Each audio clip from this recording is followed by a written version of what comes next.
My husband took our savings and disappeared. His dying grandfather told me the truth they feared. I still remember the way my hands trembled as I slid the key into the lock and pushed open the door of the house I had spent an entire month dreaming of returning to. I thought I would be greeted by the warm smell of roasting turkey, the sound of a football game playing from the living room, and the comfort of family gathered together, waiting. Instead, there was only silence. The air inside was cold, heavy with the stale scent of dampness, as if the house had been abandoned for a long time. On the kitchen counter, a piece of paper lay there, carelessly left behind, written in my husband's familiar handwriting. I picked it up, my heart pounding violently against my chest as I read the hastily scribbled lines. "I'm away with Madison. Stay and take care of Grandpa. He needs you. Don't call me." I read those rough words again and again, each one slicing deeper into me. Madison. That name struck like a cold blade. The coworker Ethan had once sworn, hand over his heart, was just a friend. I stumbled back, clutching the paper tightly as if it could somehow explain the actions of the man I once trusted with everything. Ethan had drained our savings, disappeared with another woman, and left me behind like an unwanted burden, forcing the responsibility of caring for his dying grandfather onto me. I did not even have the strength to be angry. All I felt was a hollow, icy emptiness spreading inside me. A soft sound pulled me from my frozen state. I turned around and saw Mr. Leonard, Ethan's step-grandfather, standing in the doorway. His frame was frail, leaning heavily on a cane, but his gray-blue eyes were still sharp enough to pierce straight through me. "So, shall we begin?" he said in a hoarse voice. I could only nod. I had no idea what I was agreeing to, and I had no room left in my mind to ask. I set my suitcase down and slowly moved toward him. There was no feast, no laughter, no family waiting. Only two abandoned souls standing together in a house filled with silence. And somewhere deep within me, beneath the shock and the ache, something small and fierce began to awaken. It was not hatred. It was not resentment. It was a quiet, stubborn whisper that I deserved better than this. I did not know it yet. But that moment, standing beside Mr. Leonard with the crumpled paper of betrayal still clenched in my hand, was the true beginning. The beginning of uncovering the secrets they had tried so hard to hide. And the beginning of a journey to save not just Mr. Leonard, but myself. I set down my suitcase, feeling completely hollow inside. My footsteps echoed through the cold, empty house, sounding like the haunting reverberation of the betrayal that had just shattered my life. Mr. Leonard quietly settled into the old armchair in the living room. I pulled a chair closer and sat across from him, still clutching the crumpled note in my hand like the last fragile thread tying me to some form of belief. I tried calling Ethan, clinging to the desperate hope that maybe this was all just some terrible mistake. The call went straight to voicemail. I tried calling my mother-in-law. The same. The messages I sent received no response, only the crushing silence that seemed to tighten around me like a noose. In the midst of my despair, a notification from Instagram lit up my phone. I opened it with trembling hands, holding on to a sliver of hope that maybe Ethan had sent me a message. What I saw instead felt like a fist closing around my heart. A photo. Ethan standing on the deck of a cruise ship, his arm wrapped around Madison, both of them beaming with bright, satisfied smiles. A glass of champagne in his hand, the endless blue of the Caribbean Sea stretching behind them. The caption beneath the photo drove a cold, sharp blade through my chest. New beginnings. Caribbean getaway with family. Family. They called themselves family, while they left me behind? Alone, caring for a dying man. I scrolled through more photos, each one slicing deeper into me. Deborah, my mother-in-law, lounging on a sunbed with a cocktail in her hand. The evening parties bathed in golden light, filled with laughter and celebration. It had all been planned long ago.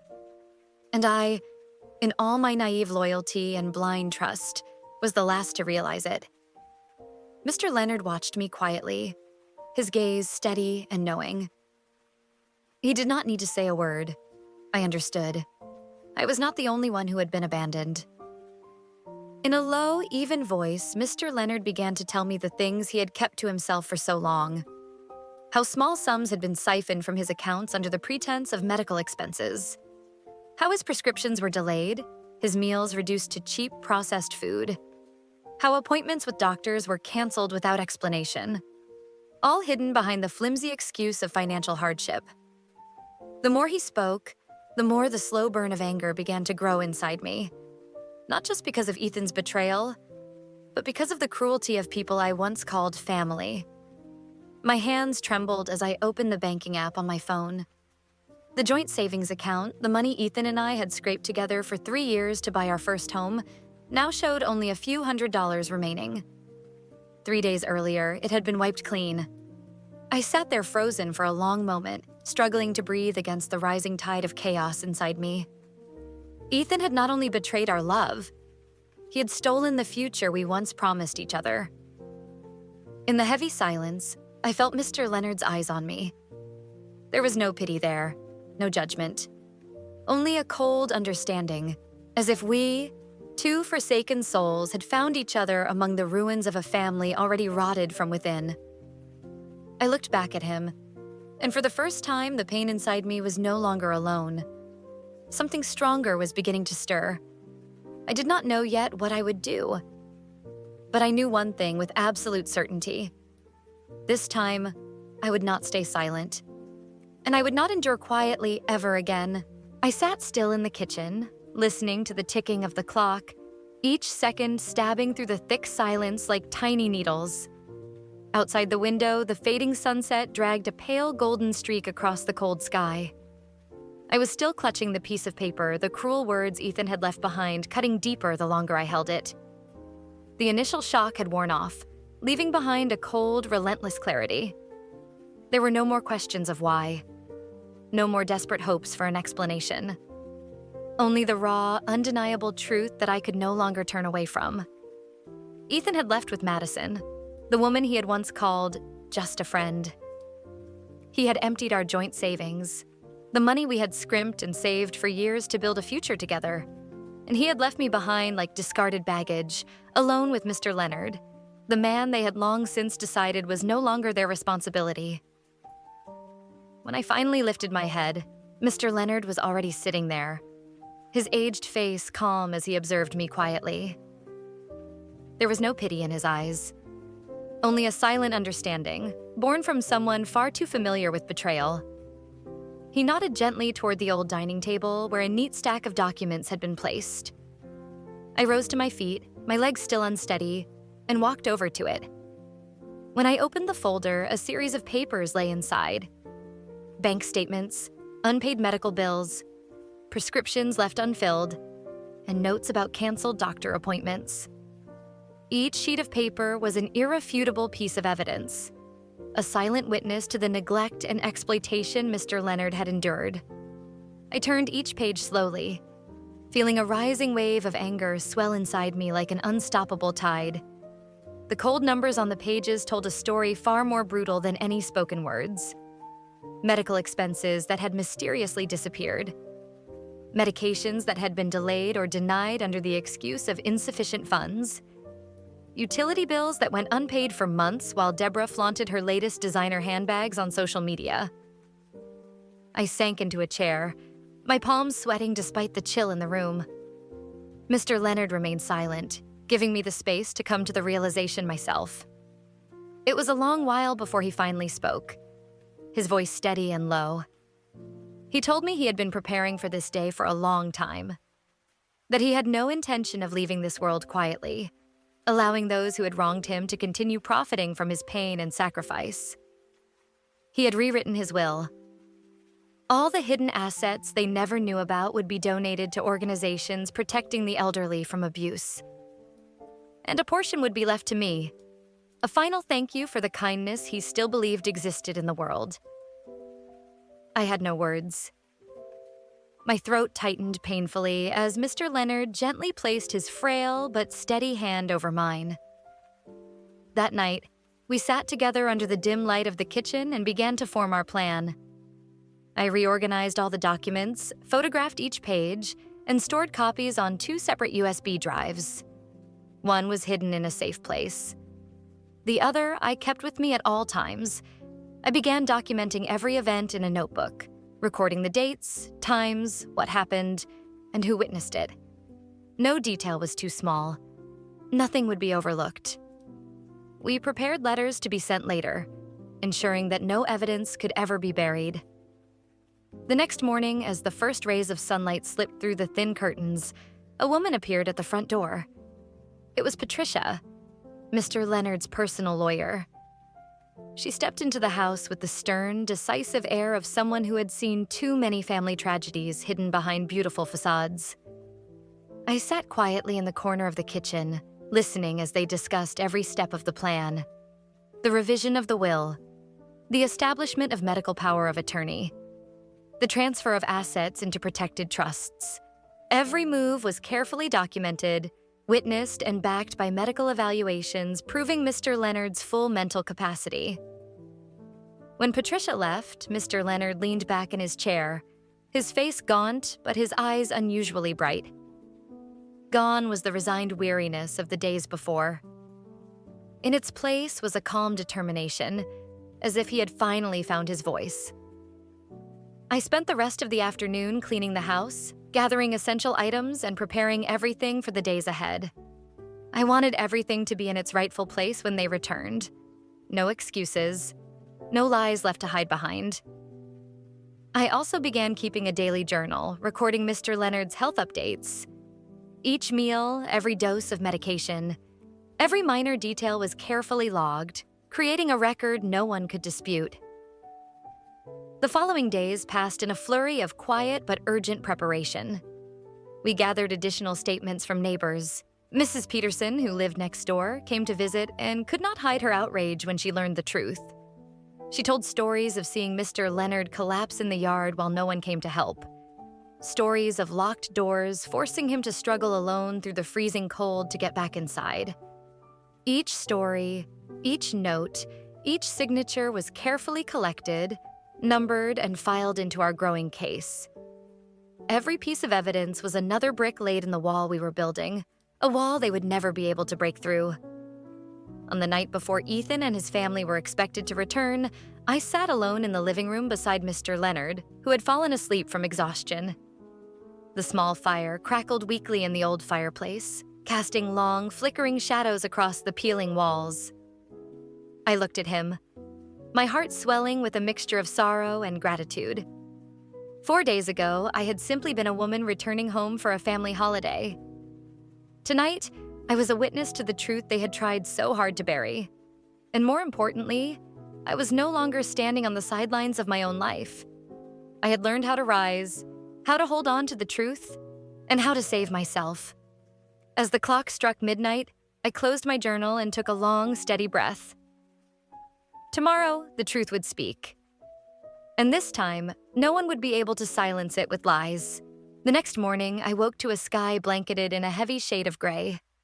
The air inside the house felt colder than usual, as if even the walls were holding their breath, bracing for something inevitable. I brewed myself a cup of black coffee and stood by the window, staring out at the empty yard. Dry leaves rustled in the wind, swirling in small, restless circles along the stone pathway. The scene appeared deceptively peaceful, like a curtain barely veiling the storm about to break. Mr. Leonard was still asleep, his breathing shallow but steady. I carefully adjusted the blanket over him and made one final check to ensure everything was ready.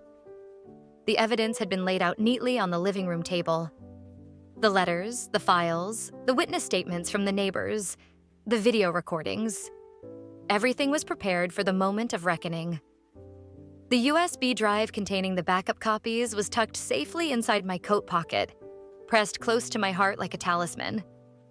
I double-checked my phone, scrolling through the messages I had sent to Ethan and my mother-in-law over the past days. Missed calls, unanswered messages pleading for help, evidence that they had knowingly abandoned a dying man. Everything was ready. I put on the simple black dress I had bought earlier.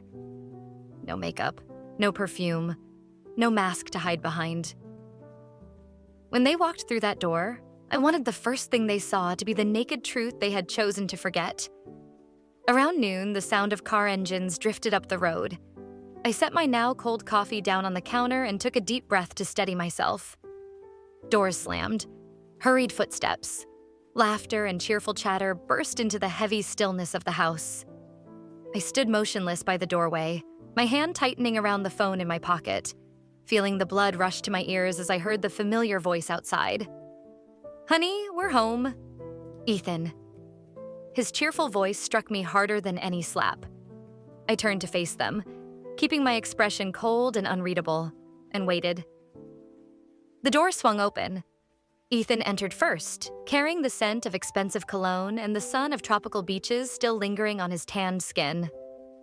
Deborah, my mother-in-law, followed closely behind, dragging luxury suitcases and designer bags. Madison, the other woman, trailed after them, phone in hand, a mocking smile still playing on her lips. The moment they saw me standing there, in my plain black dress with a face devoid of emotion, their laughter died instantly. Ethan faltered in the doorway, his sunburned face twitching, his eyes darting from me to the living room. Deborah narrowed her eyes, her expression shifting from confusion to suspicion. "What is this? Why are you dressed like you're going to a funeral?" she snapped. I did not answer right away. I let the silence stretch, heavy and suffocating, forcing them to feel the tension hanging in the air.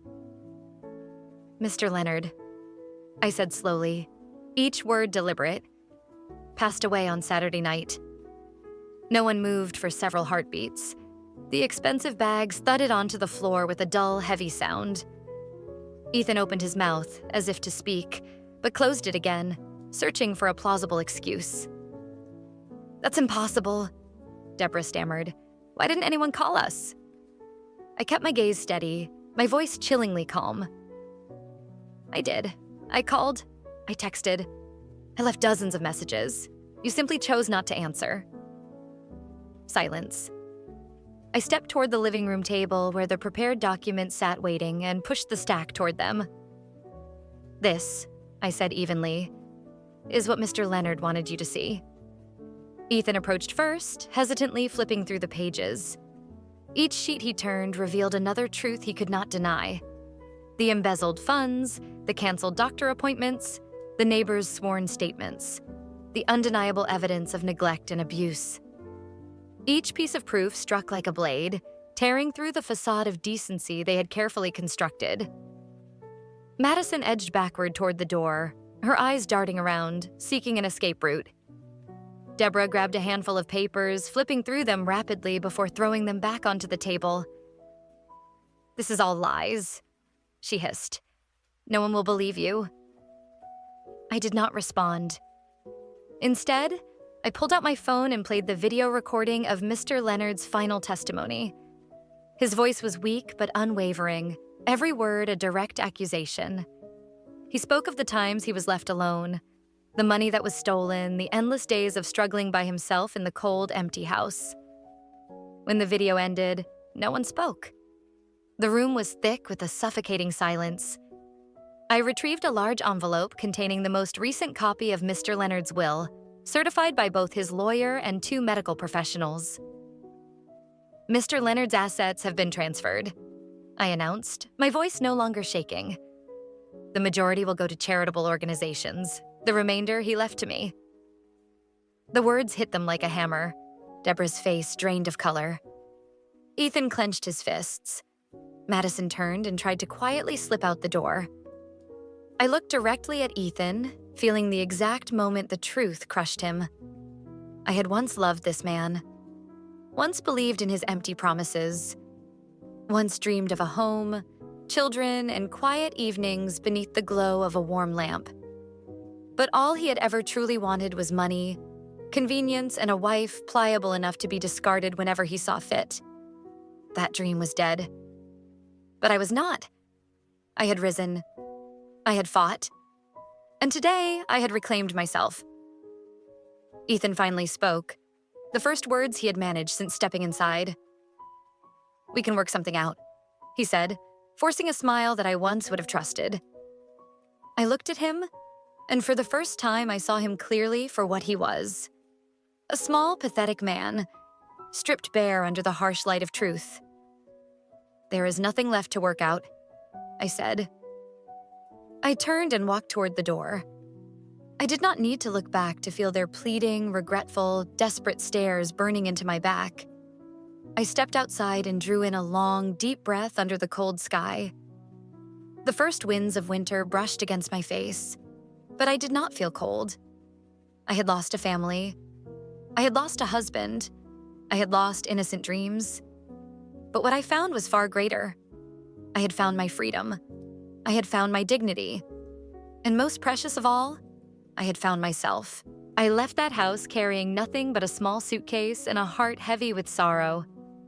The late autumn sky stretched above in a somber gray, the strong winds swaying the bare trees, sending golden leaves swirling along the deserted streets. The taxi was waiting for me at the end of the road. I opened the door and for a moment turned back to look at the house I once called home. Now, it was nothing but a hollow shell, filled with lies, greed, and betrayal. As the car pulled away, I did not look back again. My phone buzzed relentlessly in my pocket. Messages, missed calls, all from Ethan. There were rushed apologies, desperate pleas, and angry threats tangled together. I powered off my phone and leaned back against the seat. I had spent too much of my life listening to people justify the wounds they inflicted on me. This time, I chose silence for myself. The hotel Patricia had booked for me was across town, a small, quiet place tucked away from the noise. My room was on the upper floor with a window overlooking the hills slowly surrendering to winter. I dropped my suitcase by the door and stood at the window for a long while, letting the exhaustion seep into my bones. The next day, I met with Patricia again at her office. We signed the final documents to complete the transfer of assets. Everything was executed legally, backed by clear evidence and sworn witness statements. Ethan's family might try to contest it, but Patricia believed they would soon realize that any effort would only make them look worse before the court. I nodded quietly. I no longer held any expectations of fairness from those who once called themselves family. True justice, I realized, was not about winning a case. It was about reclaiming ownership of my own life. The days that followed moved at a slow, unfamiliar rhythm. I spent time sorting through the remnants of my old life, selling things that no longer held value, deleting social media accounts filled with painful memories, packing what was left into a few small boxes. I also sought out a therapist. Not because I felt broken, but because I wanted to learn how to release the burdens I had carried for so long. The burden of constantly trying to please others. The burden of holding together relationships that had long since rotted away. The first sessions were not easy. I had to learn how to name my wounds. I had to admit that I had been betrayed, that I had been used, and that none of it had been my fault. Gradually, I felt the invisible chains that had bound me begin to loosen. I found joy in small, quiet things. A hot cup of tea in the morning. Pages of a book I once abandoned while chasing a life that was never truly mine. Long walks where the cold wind seemed to dry out the old pain lingering inside me. I also began writing again. Not to dwell on the past, but to remember that I had survived it. I documented my journey from sitting on the cold kitchen floor in an empty house to the moment I walked away with my head held high. I wanted those words to stand as a reminder to myself that I had once fallen, but I had also stood back up on my own. One afternoon, while sorting through old documents, I found the handwritten letter Mr. Leonard had left for me. I had read it on the day he passed, but that day I opened it again with a different heart.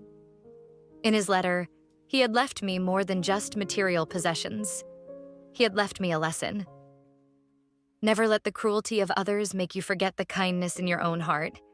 Never let the pain close you off to the good that still exists. Haley, you deserve a love that is kind, a family that is true, and a life you can be proud of. I folded the letter carefully, tears slipping down my face, but this time they were not tears of pain. They were tears of gratitude. Mr. Leonard was gone, But the gift he had given me was greater than anything money could ever buy. He had given me the chance to start over. And this time, I would not waste it. I decided to leave that small town, a place heavy with sorrowful memories. I moved to a coastal city, somewhere no one knew who I was, somewhere no one expected me to fit into a mold that no longer suited me. I rented a small, simple apartment just a few streets from the beach. Each morning, I woke up early, opened my windows wide, and let the salty ocean breeze wash over me, filling my lungs with the freedom I had fought so hard to claim. I began working as a freelance graphic designer, returning to the passion I once loved but had abandoned because Ethan deemed it unrealistic. At first, I took on small projects, slowly rebuilding my reputation. Every dollar earned by my own hands, every sincere compliment from a client. Each became a brick in the foundation of the new life I was constructing. I made friends with people who were kind, people who did not care where I came from or what my past looked like. We met for afternoon coffees, for long walks along the shore, for endless conversations that felt easy and full of warmth. I learned how to open my heart again, little by little. No longer afraid, no longer cautious. Simply living. Simply feeling, simply allowing myself to be happy. There were nights when dreams of the past would creep in. Dreams filled with the cold kitchen, the hollow echoes of wind through cracked windows. But when I woke, I no longer felt trapped by those memories. I knew I had walked out of them, carrying all the courage I needed to keep moving forward. I had lost many things, but what I found was far more precious. I found myself, a stronger Haley, a softer Haley. A Haley who knew she deserved love not because of what she could give, but because of who she was. A woman who understood that family is not always defined by blood. True family is made of those who stay when everyone else leaves. A woman who knew that, in the end, the one thing no one could ever take from her was her pride, her kindness, and her unwavering ability to rise again, no matter how many times she had been brought to her knees. 1 year after I left everything behind to start over, I found myself sitting on the small balcony of my seaside apartment, a cup of hot tea in my hand, watching the silver-capped waves crash onto the soft sand below. The breeze played gently with my hair, carrying the salty scent of the ocean and the lingering warmth of the last rays of sunlight. My life had changed in ways I never could have imagined before. My freelance design work grew stronger with each passing day. I had loyal clients, meaningful small projects, and kind colleagues who gave me the respect I had never known in my former marriage.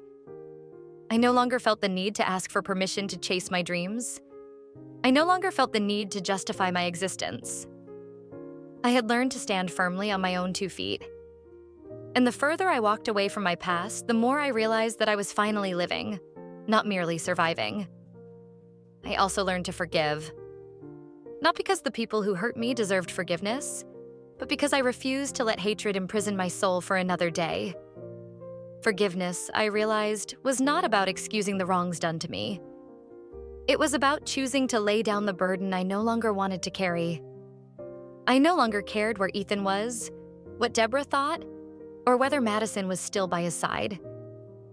They had faded into distant, blurry figures in the story of my life. I spent my time with those who deserved it. With new friendships built not on lies or obligations, but on genuine connection. I laughed more. I cried when I needed to, no longer ashamed of my feelings. I allowed myself to savor every small moment, from the sound of the waves crashing to the simple warmth of a quiet dinner. Some days, I would walk along the beach until my legs ached, just to feel the ground beneath my feet, to remind myself that I had made it through.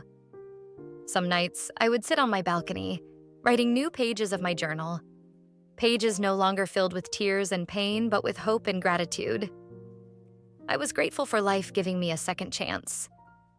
Grateful for Mr. Leonard, who placed in my hands not just an opportunity, but a belief that I was worthy of a better life. Grateful for myself, for not giving up, for having the strength to walk away when everything around me fell apart.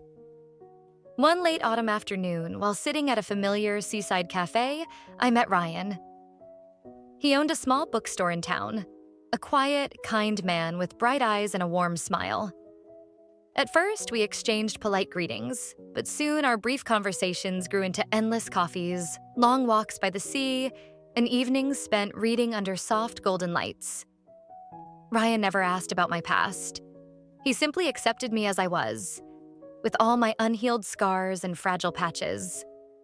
And for the first time in a long while, I realized I was no longer afraid to open my heart again. Love, I had learned, was not about grand promises or showy gestures. It was about presence. It was about patience. It was about someone choosing to stay with you, even when you had nothing left but pieces. I did not know what the future would hold. I was not rushing, not building castles in the air. I only knew that at this very moment, I was living the truest life I had ever dreamed of. A life no longer controlled by fear.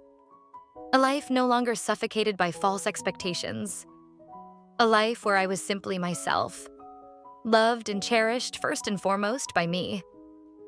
Sitting here under the golden sunset sky, I thought about the journey I had traveled, about the losses, the pain, the moments I thought I could never rise again. And I smiled. Not because it was all behind me, but because I had survived it. I was no longer the woman abandoned in that cold, empty house. I was no longer the woman desperately searching for love in places that never deserved her. I was the woman who had learned to love herself. The woman who had found light even within the rubble. And the most beautiful truth of all was that my story was only just beginning. If you have ever stood among the ruins, thinking you could never move forward, know this: you are not alone. Somewhere out there, others have fallen, have grieved, have broken, and yet have found the strength to rise again and claim the light they deserve. At her side of the story, we believe every story of resilience and courage deserves to be heard. We tell these stories not just to remember, but to remind each other that no matter how fierce the storm, there is always a path leading to freedom, happiness, and a better version of ourselves. Thank you for staying until the end of this journey. If my story touched your heart, stay with her side of the story, where together we will continue to write new chapters where every woman reclaims her voice and her worth.